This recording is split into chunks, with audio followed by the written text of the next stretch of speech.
Kicking off tonight with a statement from Jeremy Corbyn, but also a letter from Jewish leaders, which make the front of a couple of the newspapers. You picked out the Daily Telegraph, whose main focus is on these two Jewish groups who have written a letter to Jeremy Corbyn.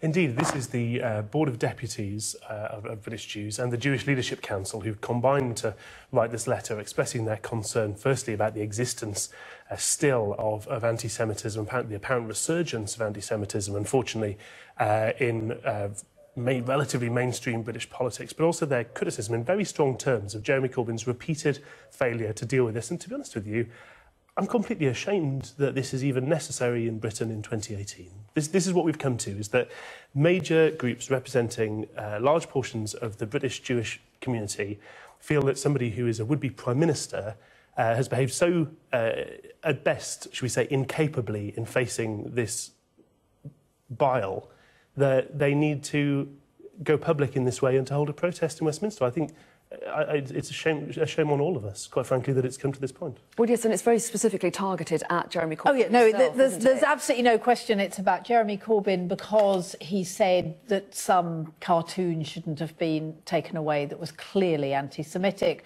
for which he's apologised. I think there's a real problem here. I really do not believe that Jeremy Corbyn is anti-Semitic. However, his insistence on talking about anti-Semitism just as part of anti-racism, when there is definite anti-Semitism, not within the mainstream of the Labour Party, to be frank. I mean, but there is some... He has acknowledged tonight pockets. Yeah, no, absolutely. But, I mean, and John Landsman, who's head of Momentum, has talked about anti-Semitism and how he's Jewish, his children are Jewish, and how they've suffered from it. So there is absolutely no question. And the shame is that Jeremy Corbyn didn't move on this before, because it's been coming up. There have been complaints about it. But finally, and at last, he's said that he's sorry, and he's admitted that there is anti-Semitism and that he has got to do something about it. And let's look at the Metro, because they go on that side of the story tonight. And this statement that Jeremy Corbyn has made today, the acknowledgement of those pockets of anti-Semitism, as he puts it, and an apology for any pain that has caused people. So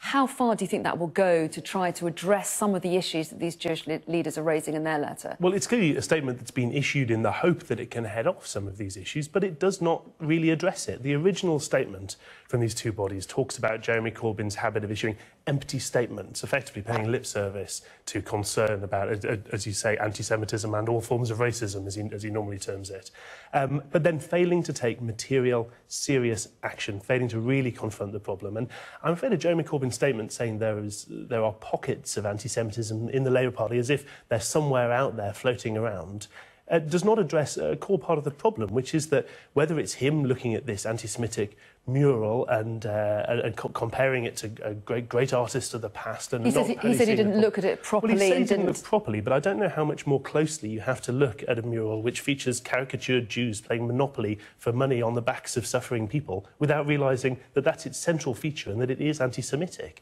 And I think that's part of the problem here, which is whether it was when he was doing work for the propaganda channel of Iran, an anti-Semitic dictatorship, whether it was when he was praising, we had warm words for Hamas, an anti-Semitic terrorist movement, or whether it was about this. He, at absolute best, has a horrendous track record of being of apparently being one of the monkeys that will neither see nor hear evil, and that's a really serious problem. I mean, I think that for... I think, as I say again, I do not believe that Jeremy Corbyn is anti-Semitic, and I think the people around him are not anti-Semitic either.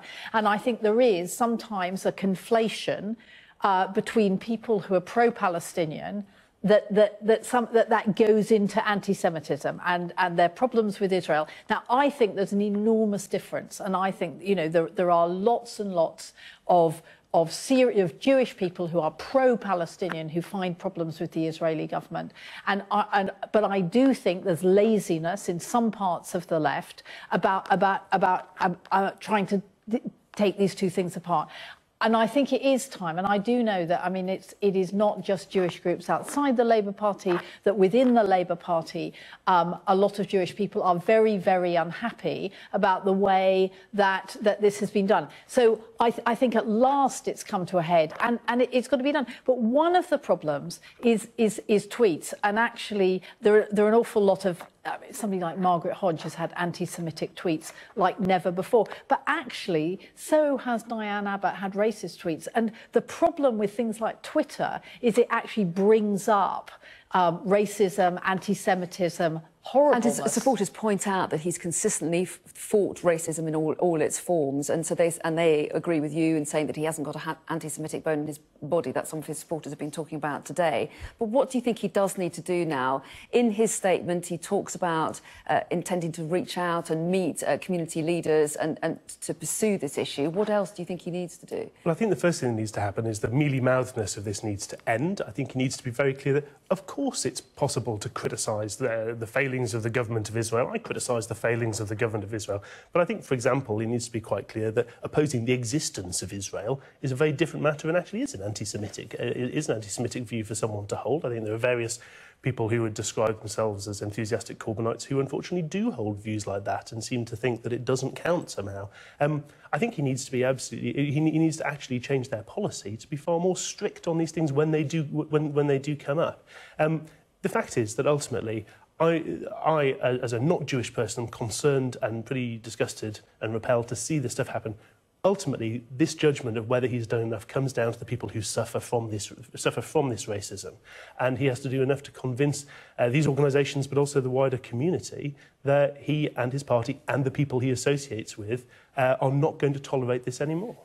Yeah, I mean, he's got to meet with Jewish leaders, and he's got to meet with Jewish people in the Labour Party, and he's got to undo the damage. And it's incredibly important that he does it.